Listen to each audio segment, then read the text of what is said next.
کھانے کا نام لیں دل خوشی سے جھومے، البیک کے ذائقہ میں ہر لمحہ گھومے۔ آج میں آیا ہوں البیک پر کیونکہ اس کے بغیر کھانے کا مزہ ادھورا ہے۔ لوگ کہتے ہیں کہ محبت اندھی ہوتی ہے، لیکن جب بات البیک کی ہو تو دل خود بخود راستہ دکھا دیتا ہے۔ آج ہم آئے ہیں عارف بھائی کے ساتھ البیک پر اور ہمیں ملا ہے 400 کی لائن میں نمبر۔ تو جتنی دیر میں ہمارا آرڈر تیار ہوگا اتنی دیر میں ہم آپ کو ایک کہانی سناتے ہیں۔ تو آؤ بچوں سنو کہانی۔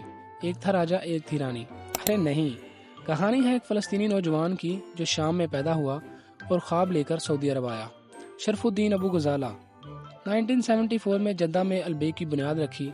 مقصد تھا صاف، سستا اور معیاری حلال فاسٹ فوڈ۔ جب بھی سعودی عرب میں حجاج اکرام آتے ہیں تو وہ زیارات کے بعد اگر کسی چیز کا پوچھتے ہیں تو وہ البیک کا نام لیتے ہیں۔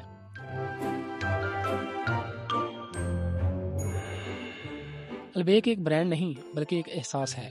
البیک تمہاری بات ہی کچھ اور ہے، ہر بار تمہاری خوشبو دل میں اتر جاتی ہے۔